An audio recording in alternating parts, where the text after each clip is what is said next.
ka pa nga't natagpuan mo ng iyong tunay na pag-ibig. Hindi mo ba alam na yun ang hinahanap ko? Dahil yun lamang ang susi para makarating ako sa amin. Habang natututo si Grazilda sa kabilang mundo, kusa niyang matututunan ang daan pabalik dito sa Fantasia. May I know kung sino ba yung pinapahanap mo? Wala to, Veron. It's just somebody na makakatulong sa atin sa negosyo. Pero paano ko malalaman kung natagpuan ko na siya? Isang magandang tugtugin ang pupukaw sa iyong damdamin. At kapag nagkahalikan na kayo ng iyong lalaking minamahal, sabay mong maririnig ang mabilis na pintig ng iyong puso. Hayaan mong basbasan ko ang kumpas na yan. Yan ang magiging kaagapay mo sa iyong paghahanap ng tunay na pagtubig. Sige na, sasamahan na kita. Hanapin na natin yung Prince Charming mo. Ate Grasilda! Dito magkakantahan mamaya! Bata, ingat. Hindi pa tapos si tayo yan. Ano ba kasi mga tipo mo? Mga tisoy ba? Parang nahahawig sa'yo. Magagandang lalaki rin sila. Sa bagay, mapagtsatsagaan ka naman. Lalo na pag tinititigan ko ang mga mata mo. Magagandahan ka sa akin?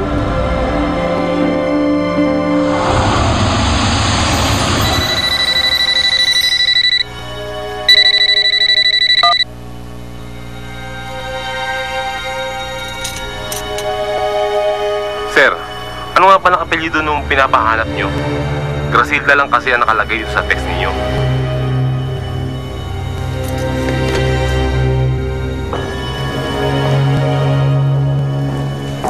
Oh my God.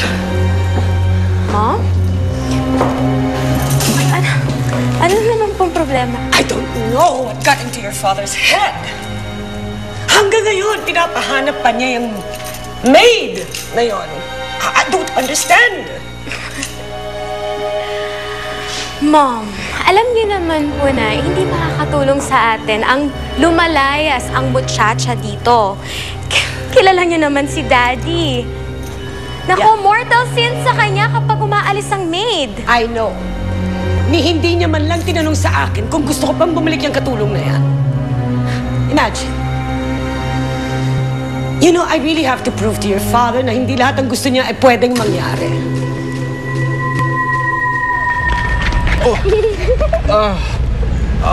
Naubusan na rin tayo ng oras. Tara, hanapin na natin yung Prince Charming mo. Isang magandang tugtugin ang pupukaw sa iyong damdamin. Sabay mong maririnig ang mabilis na pintig ng iyong puso. At maririnig mo ito sa sandaling umibig ka. Parang kay bilis ng tibok. Ano ito na namang tugtugin?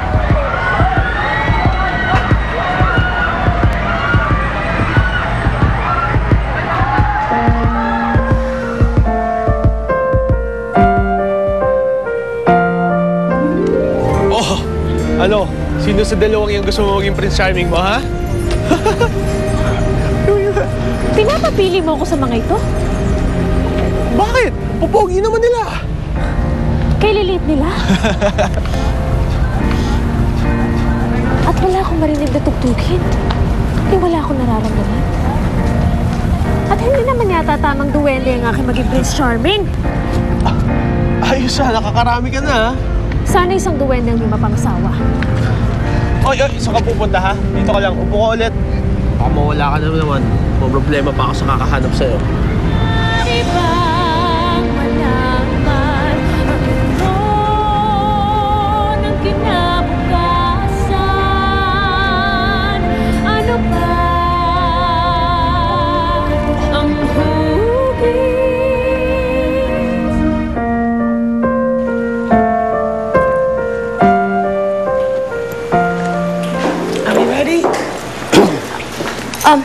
Dad, Mom, I'll be home late po kasi birthday ni Abby. Wait!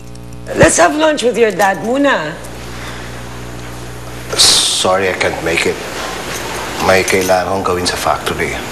Sa factory, okay. Grasilda. Ano bang sinasabi mo? Andy, alam kong pinapahanap mo siya. Ano bang pinakain sa'yo ng busabos na yan? At ganun na lang ang malasakit mo sa kanya.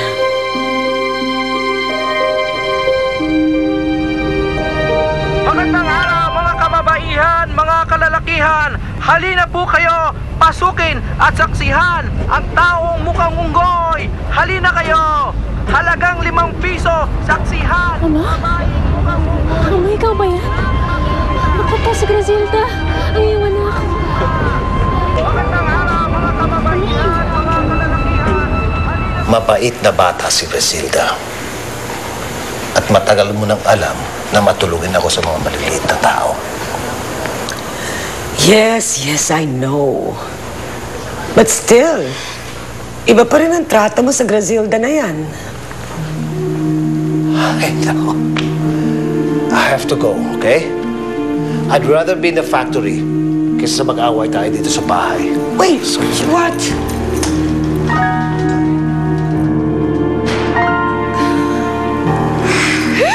Nakakainis na talaga. Kumukulo na talaga yung dugo ko doon sa Griseldang yun. Dahil sa kanya, nag-aaway kayo ni Daddy. Sana hindi na siya mahanap ni Daddy.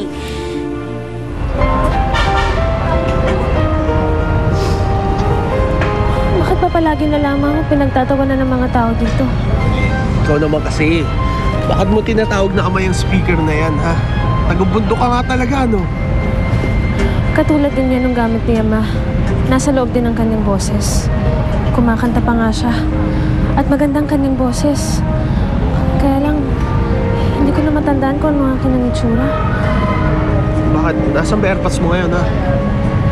Hindi ko alam. Marahil ay nandito siya. Bata pa kasi kami nung siya umalis. Pero kahit na iniwan na kami, gusto ko pa rin siyang makita. Ikaw, nasaan ang iyong ama? Wala na siya. Matagal na siyang patay. Sa totoo nga, malapit na yung death anniversary niya. Anniversary? Anniversary. Yung petsa ng pagkamatay niya.